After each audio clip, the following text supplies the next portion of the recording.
In Lagos, Ademide uncovers a land fraud scheme, and the name at the center is the woman he's falling for. Now he must choose, expose the truth, or protect her. But someone else already knows what he found, and they are coming for him next.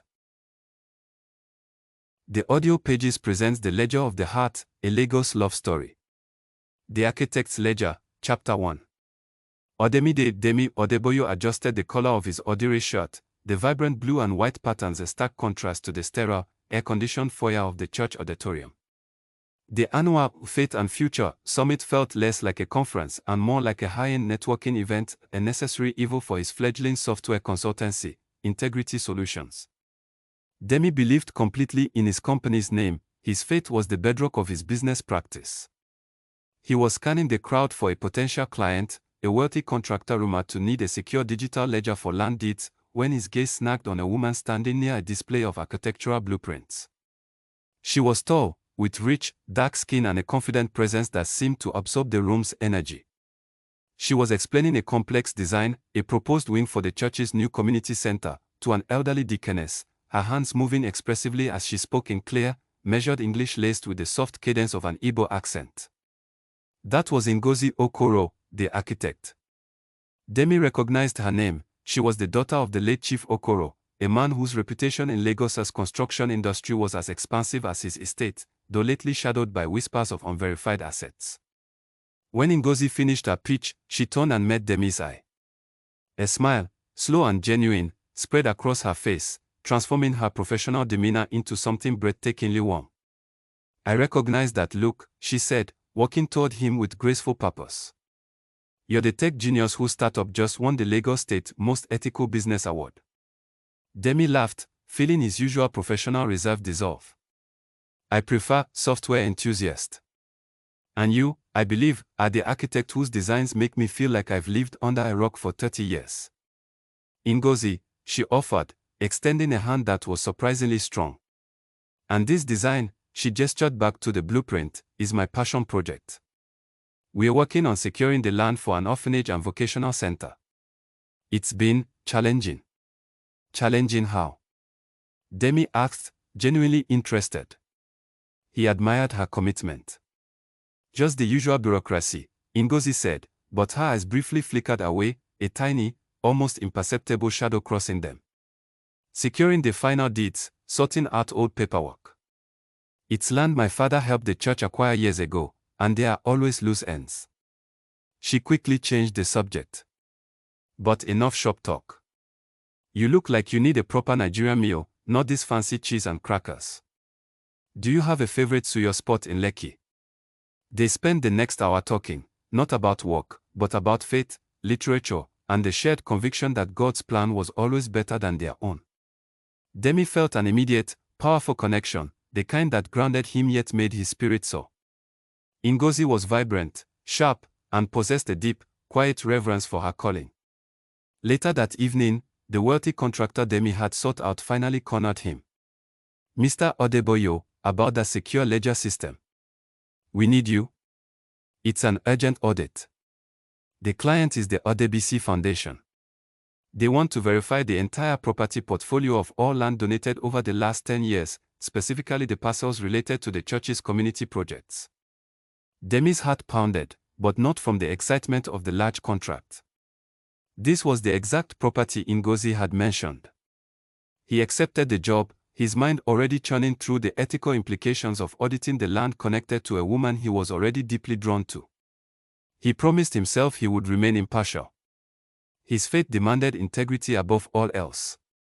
Back in his office at midnight, Demi initiated the property digitization process. He started with the most recent acquisitions, and then moved to the older, more complex deeds. Hours later, sipping cold zobo, his fingers flew across the keyboard. He cross-referenced the physical document scans with the local land registry database. Then, his system flagged an error. Not a simple administrative oversight, but a serious discrepancy. A specific, large parcel of land, noted in the church files as fully acquired and intended for the orphanage, was showing a partial, undisclosed counterclaim. The counterclaim was registered under a holding company, but the physical deed documentation Demi was scanning bore a familiar, almost forgotten name, clearly visible in the corner of the scan deed. It was the original signature block of Ngozi's late father, Chief Okoro. The ledger was not clean. Demi leaned back, the image of Ngozi's beautiful, honest face blurring with the suspicion forming in his mind. He had 2 matching digital records, and one of them had a section blacked out in the physical scan. He used his enhancement software to peel back the digital layers. Beneath the black ink was a transfer of title, not to the church, but to a shell corporation. The name of that shell corporation was Ngozi's Legacy Limited. Demi stared at the screen, heart hammering. The crucial, redacted deed linked the compromised land directly to Ngozi, casting a shadow over her father's integrity and, perhaps, her own involvement. He had just fallen for a woman whose family name was now tied to a serious, possibly criminal, church land fraud. What was she hiding? Chapter 2: The Unread Ledger. Demi spent the next 3 days walking a tightrope of anxiety and conviction. He felt like Joseph, tasked with managing Pharaoh's business while wrestling with the fate of his own heart. Ngozi was a constant, distracting presence. They met twice, once for dinner at a bustling Lagos restaurant, where they discussed Bible study methods and the power of prayer, and once volunteering at a local youth center, where Demi watched Ngozi patiently teach geometry to teenagers, her passion undeniable. How could a soul so dedicated to serving God be linked to corruption? He kept the discovery of the shell corporation, Ngozi's Legacy Limited, sealed behind a firewall of professional conduct. He told his clients, the Adebayo Foundation, that the property records audit would take longer due to complex legacy data structure, buying himself time. He prayed constantly for wisdom, asking God to illuminate the path forward without damaging an innocent soul. Demi decided to use a relational approach. At their next meeting, a casual coffee date after a Sunday service, he steered the conversation toward her father. "Your father must have been an incredible man," Demi said, taking a sip of his cool Chapman. "He built so much of Lagos." Ngozi's smile faltered, replaced by that familiar, fleeting shadow. "He was driven, complex. But he always taught me the importance of reputation. That's why I want this orphanage project to succeed so much, to secure his legacy with something purely good. And the land deeds he handled for the church." Demi pressed gently. She stiffened slightly. "The paperwork is messy, but the intent was pure. He donated a lot of time and effort. My mother handles all his old business affairs now. I try to keep my distance from the legal side." Her eyes pleaded with him for a change of topic, a silent barrier rising between them. Demi retreated, sensing he was pushing too hard, too soon. He needed hard evidence, not an emotional confession. His integrity demanded he expose the truth, but his heart screamed that Ngozi was caught in someone else's mess. That afternoon, while Demi was back at his office tracing the financial history of Ngozi's Legacy Limited, which appeared to be a dormant asset holder managed by Ngozi's mother, Ngozi was at her studio, reviewing final drafts for the community center. A knock came on her door. It was a dispatch rider, authorized to deliver a package to her hand only. It was a heavy, small wooden box, wrapped in brown paper, with no return address.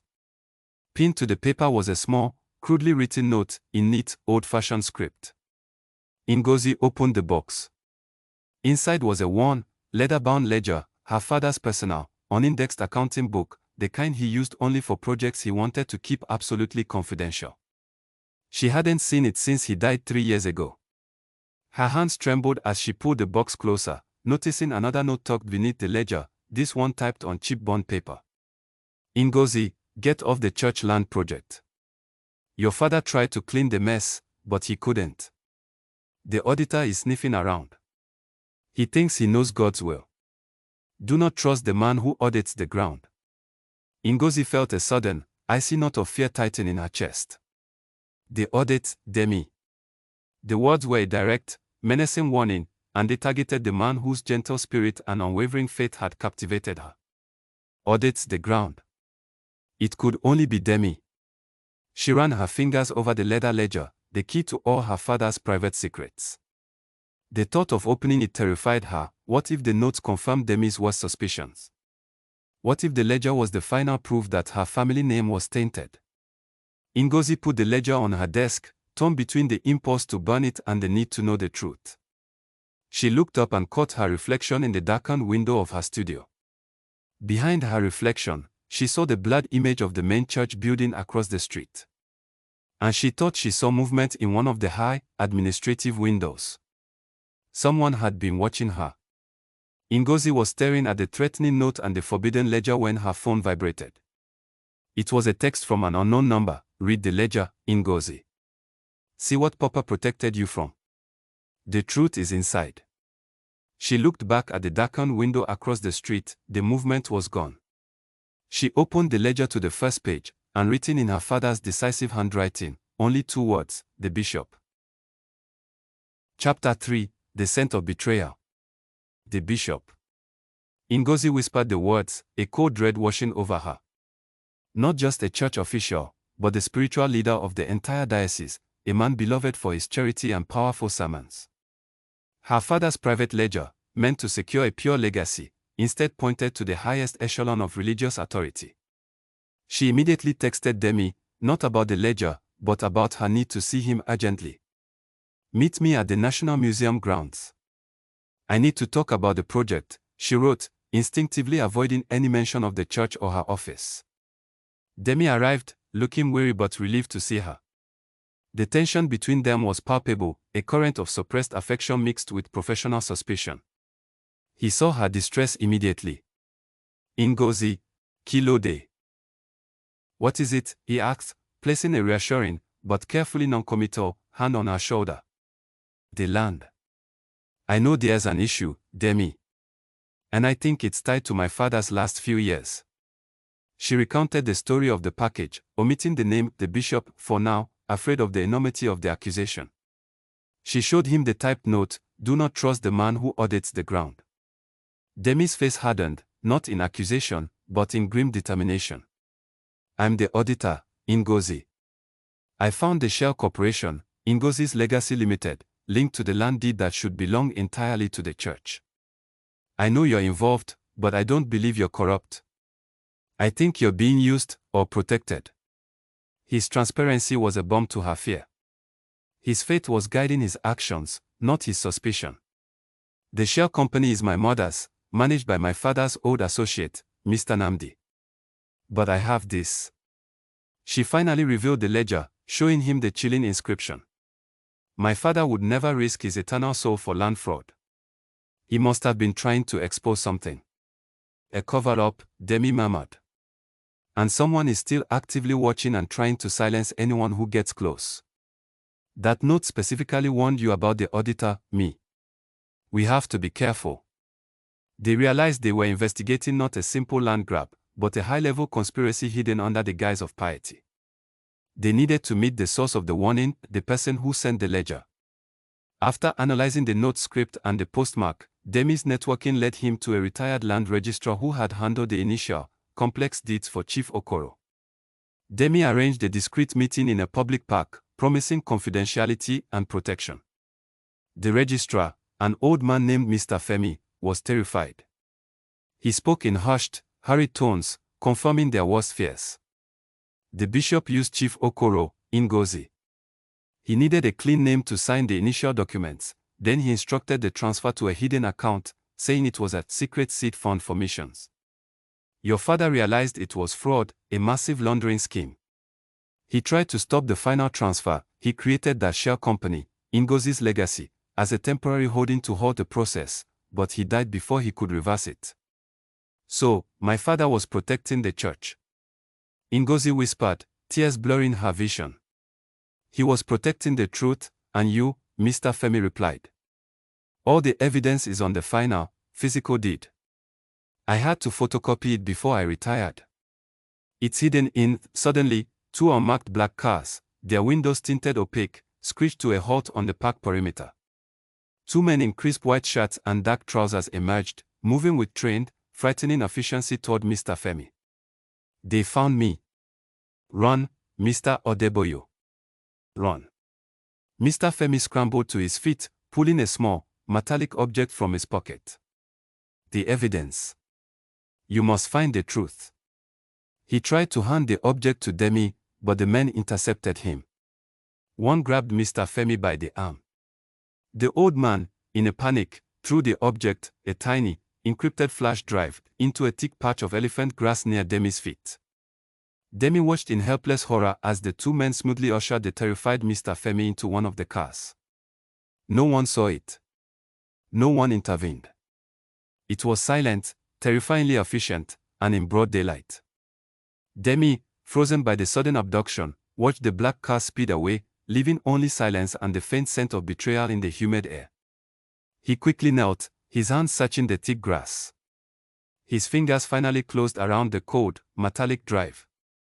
He looked up at Ngozi, his expression one of shock and realization. The flash drive was encrypted, and he knew instantly that trying to decrypt it on his own computer was too risky. Their lives, and the integrity of the church, now depended on this fragile piece of evidence and their ability to trust only each other. Chapter 4: Trust in the Fire. The silence in the park after the black cars departed was deafening. Demi and Ngozi knew the rules of the game had fundamentally changed. This was no longer an audit, it was a matter of life and death, and their fate was being tested in a crucible of fear and suspicion. "We can't go to the police yet," Demi stated, clutching the flash drive. "Mr. Femi was taken too easily. They have powerful connections, likely tied to the bishop, as your father's note suggested. We need to know exactly what's on this before we move." They retreated to Demi's small, secure server room, a Faraday cage space in the back of his office designed to block electromagnetic interference and external surveillance. It was here, surrounded by humming servers, that they worked, fueled by lukewarm tea and a shared, desperate resolve. Demi carefully inserted the flash drive into an isolated terminal. The encryption was complex, military-grade, indicating the conspiracy was far more sophisticated than a simple land scam. "This will take hours," Demi sighed, setting up a complex cracking algorithm. "This is where my faith meets my code, Ngozi. I have to trust that God gave me the skills to break this open." Ngozi, meanwhile, pored over her father's old ledger. She found entries marked with cryptic codes, correlating dates and amounts that matched the land transfers Demi had audited. But on the last page, she found a hand-drawn sketch, a faint, detailed drawing of a hidden cavity within the architectural plans of a prominent building. "The old National Trust Bank building," Ngozi whispered, recognizing the structure her father had designed years ago. The plans were always strange, with that one inaccessible column. He didn't use it for structural support, he used it as a safe. The decryption process was slow, painful, and punctuated by their deepening emotional connection. They prayed together, sharing their fears and reaffirming their conviction that light must expose the darkness, no matter the cost. Finally, the decryption software flashed green. The drive contained two files, a detailed, encrypted financial log, and a high-resolution scan of a legal document, the true, final deed. The financial log revealed everything. The bishop, acting through a network of shell companies, had been laundering millions of naira through the land acquisition, overinflating the price, pocketing the difference, and using the remaining fraction to secure the land under his direct, secret control, all with the intent of selling it off years later, not building an orphanage. The true deed confirmed Mr. Femi's words. It explicitly named the bishop's private trust as the majority holder, not the church, and included an appendix that detailed how Chief Okoro had created Ngozi's Legacy Limited as a temporary buffer to prevent the final illegal transfer, but the bishop's associates forced the completion. Ngozi's father had been framed as the fall guy. He tried to stop it, Ngozi wept, clutching the ledger. He was fighting for his integrity. "And now, we fight for his honor and the truth," Demi said, pulling her close for a brief, comforting hug, their commitment sealing the pact between them. "We have the digital evidence, but we need the physical original. That drawing in your father's ledger, the hidden safe, it must contain the last piece of the puzzle, a signed statement, something indisputable." Using her old architectural access codes, Ngozi managed to schedule an inspection of the old National Trust Bank building under the pretense of historical conservation. That night, dressed in dark clothing, they slipped past the security team. Ngozi, guided by her father's sketches, located the specific column, using her tools to carefully dismantle the stone fascia and reveal a small, rusted safe. Inside, nestled beneath a thick layer of dust, was a single, sealed envelope marked in Chief Okoro's hand, for Ngozi. She opened it. Inside was a sworn affidavit from her father, detailing the entire scheme, naming the bishop, and confirming the existence of the laundered funds. It was the physical proof they needed. As Ngozi secured the affidavit, a tiny security camera, hidden high in the corner of the ceiling, rotated silently, capturing the entire operation. Miles away, in his opulent church-owned residence, the bishop's phone buzzed with an alert. He frowned at the image on his screen, the architect, Ngozi Okoro, standing in a restricted vault with the young auditor, Demi Adebayo. The bishop smiled, a slow, chilling expression devoid of any Christian charity. He picked up his phone and made a call, his voice dangerously low. The children have found the toy. Send a cleanup crew to the old trust building now. And make sure the cleanup is permanent. Chapter 5, The Divine Reckoning. They knew they were exposed.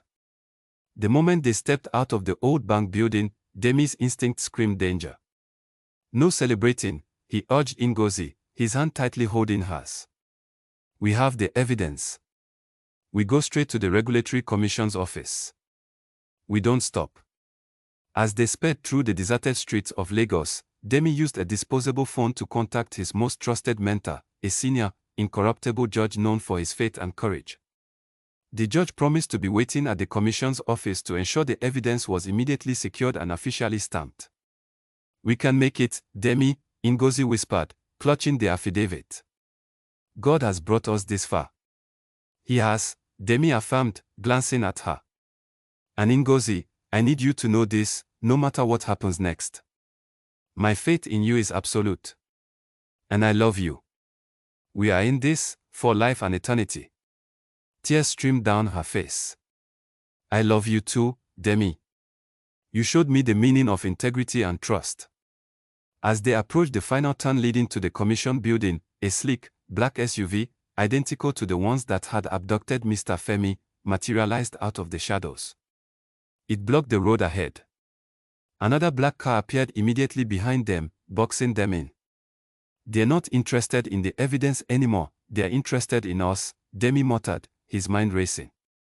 He saw a narrow, unlit pedestrian alley between two market stalls just ahead. Hold tight. He slammed his foot on the accelerator, steering the car violently off the road, grazing the side of the blocking SUV and fishtailing into the narrow alleyway. The sounds of grinding metal and screeching tires filled the night air. The alley was too tight for the large SUVs. Demi killed the engine. We run. We have to make the rest of the distance on foot. They scrambled out, Demi grabbing the encrypted flash drive and Ngozi clutching the priceless physical affidavit. They heard the doors of the black SUVs open behind them. They ran, weaving through the dark, deserted market stalls, their lungs burning, their feet pounding the dusty earth. They could hear the heavy footsteps of their pursuers closing in. They burst out onto a busy main street, the lights blinding. The commission building was only a block away. They ran toward the entrance, spotting the familiar, reassuring figure of Demi's judge mentor waiting on the steps, bathed in the glow of the street lamp. Just as they reached the edge of the curb, a third, separate black sedan came screaming around the corner, aiming directly for them, moving too fast for Demi to pull Ngozi to safety. It was a clear, unambiguous attempt to silence them forever. In that split second, Demi made a desperate, fateful choice. He shoved Ngozi toward the commission entrance, yelling, "The evidence. Go." He saw the judge reaching out, saw the light of the entrance, and knew the evidence had to survive. As the car bore down on him, he released Ngozi's hand, throwing her forward toward the safety of the judge's outstretched arms. Ngozi stumbled, but her momentum carried her to the steps. She looked back just as the black sedan swerved toward Demi. Ngozi was safe, the affidavit secure in her hand, the judge pulling her toward the door. But Demi was still on the street, caught in the sedan's headlights. As the car closed the final distance, Demi braced himself, not with fear, but with a silent prayer. Then, there was a deafening crunch of metal, a burst of shattered glass, and the lights of the street went dark as the sound of a desperate, violent crash filled the air. Ngozi screamed his name, but the darkness had already consumed the scene. Was it Demi's car, or the assassins, that had been struck? Was he alive? Chapter 6: The New Foundation. The deafening crunch of metal was followed by a silence even heavier than the darkness that had consumed the street. Ngozi, shielded by the judge's strong arm, turned back to see the wreckage. The black sedan, which had been seconds from impact, lay crumpled not against Demi, but against a stationary, heavy sanitation truck parked strategically out of sight. In the chaos of the chase, the assassin had focused only on the target, failing to notice the obstruction until it was too late. The judge, a man whose faith in God was matched only by his efficiency, pulled Ngozi inside the commission building. They failed. The crash was a miracle, my child. Now, the evidence, he commanded, his voice shaking with authority. Within minutes, the affidavit and the flash drive, the final, irrefutable proof of the bishop's deep-seated laundering operation, were secured in the commission vault, officially stamped and notarized. The wheels of justice, though slow, had begun to turn, driven by a judge who would not be silenced. Meanwhile, back on the street, Demi was alive.